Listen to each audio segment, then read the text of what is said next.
Next राशि की तरफ चलेंगे, क्योंकि जो अगली राशि है वो हमारी तुला राशि है। तुला राशि पर क्या प्रभाव रहेगा उसके बारे में जानकारी लेंगे। जैसे कि हम चार्ट भी यहाँ पर देख पा रहे हैं कि तुला राशि का चार्ट यहाँ पर लग चुका है, और तुला राशि के लिए ये जो राहु केतु का गोचर है वो कैसा रहने वाला है। तो यहाँ पर चार्ट हम देख रहे हैं तुला राशि का, और लगन में ही हम बुध सूर्य मंगल की स्थिति देख रहे हैं। साथ ही साथ जो राहु और केतु की जो स्थिति है वो भी यहाँ पर हम देख रहे हैं। नेहा, ये राशि बहुत परेशान जी, ये सबसे ज्यादा परेशान। उसका कारण पता क्या? जी,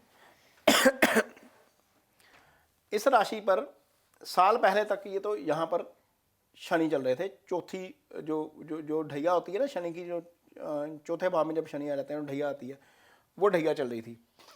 उसी बीच राहु केतु आ गए बीच में। यहाँ पर जी, शनि से अलग परेशान, राहु केतु से अलग परेशान। अब इनकी वीडियो डालते थे ना तो नीचे ये आता था राहु, ये जो तुला राशि वाले हैं ना, ये तो पैदा ही परेशान होने के लिए हुए। मीन्स इतने लोग फ्रस्ट्रेटेड हो गए, मीन्स बहुत ज़्यादा परेशान हो गए थे।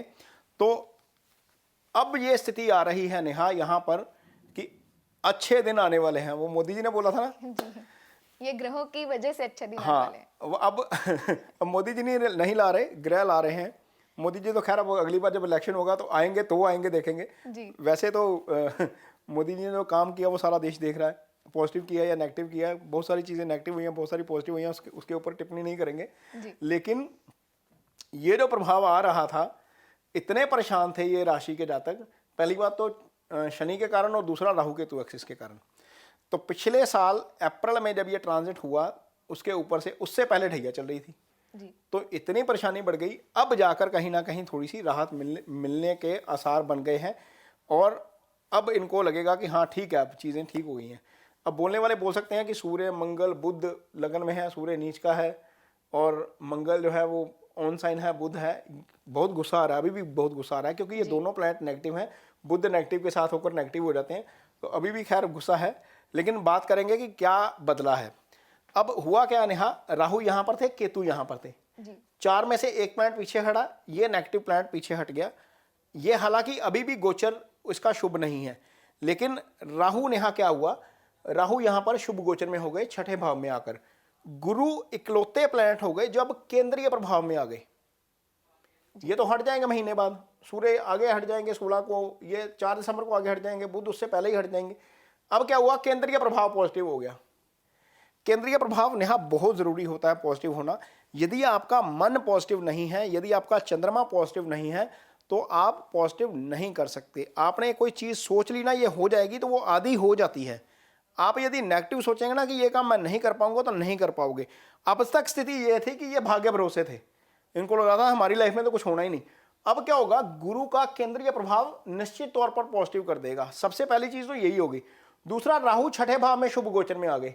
जो प्लेनेट यहां पर सप्तम में आकर वाइफ के साथ कंफ्लिक्ट करवा रहा था, वाइफ के साथ परेशानी हो रही थी, हेल्थ को इशू हो रहे थे, वो सारी चीजें अब एलिमिनेट हो जाएंगी। जो दुश्मन है छठे भाव का, राहु दुश्मन को एलिमिनेट कर देता है नेहा। यदि कोई लिटिगेशन चल रही है, कोई केस चल रहा है, कोई परेशानी चल रही है, तो यहां पर आकर वो सारी चीजें अब ठीक होनी शुरू हो जाएंगी। हालांकि शनि की दृष्टि अभी भी है, सूर्य मंगल बुध अभी भी सप्तम को देख रहे हैं। हेल्थ को जो परेशानी है, वाइफ के साथ जो कन्फ्लिक्ट है, उसको अभी थोड़ा सा टाइम लगेगा, क्योंकि जब जैसे ये पीछे हटेंगे आगे, मीन नवंबर महीना आप मान के चलिए पूरा, दिसंबर तक तो पूरे मीन 4-5 दिसंबर के आसपास तो ये सारे ग्रह आगे हट जाएंगे, तो ये केंद्रीय प्रभाव पॉजिटिव हो जाएगा। अब शनि की दृष्टि आ भी रही है तो आने दीजिए, कोई दिक्कत नहीं है जी। शनि वैसे भी यहाँ पर योगा कारक है, शनि योगा कारक है, ये केंद्रीय प्रभाव होना बहुत अच्छा है। तो 4 महीने, लगभग 4 महीने जब गुरु मार्गी हो जाएंगे, यहाँ पर अकेले हो जाएंगे, सीधा फल करेंगे, और गुरु यहां पर रहकर क्या करेंगे, 1 2 3 4 5 इस भाव को एक्टिव करेंगे। ये भाव कौन सा है, ये भाव आपका कर्म है, ये भाव आपकी कमाई है। यहां से अर्निंग आती है, यहां से एलिवेशन आती है, यहां से हम वृद्धि देखते हैं। कोई भी वृद्धि होती है आपकी लाइफ में तो यहां से देखी जाती है, भले ही वो पैसे की वृद्धि है, भले ही पोजीशन की वृद्धि है, किसी भी तरह की वृद्धि आपकी कुंडली में यहां से देखी जाती है। इस भाव के ऊपर गुरु की अकेले की दृष्टि निश्चित तौर पर आपको जो है लाइफ में प्रमोशन भी दिलवाएगी। जॉब में यदि आप कारोबार कर रहे हैं, आपके कारोबार में भी वृद्धि करवाएगी, आय में भी वृद्धि करवाएगी, क्योंकि गुरु इस भाव के कारक भी हैं। गुरु 11वें भाव के कारक होते हैं।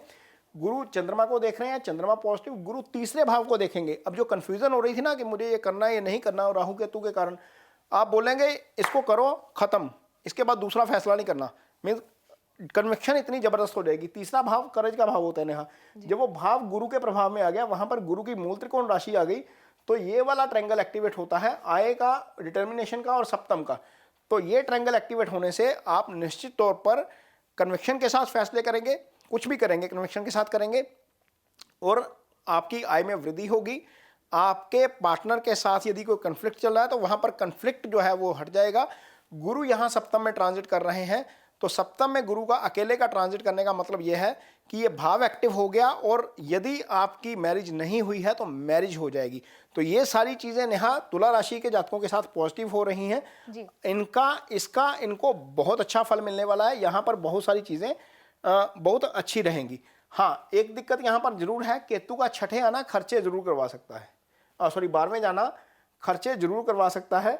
और यहाँ पर जिन लोगों ने विदेश की फाइल लगवानी है वहां पर दिक्कत हो सकती है। विदेश से संबंधित काम करने वालों को थोड़ी सी परेशानी जरूर हो सकती है, अदरवाइज कोई मेजर परेशानी यहाँ पर नजर नहीं आ रही। तो केतु का उपाय करेंगे, यहाँ पर राहु का उपाय करने की जरूरत नहीं है, राहु छठे में है।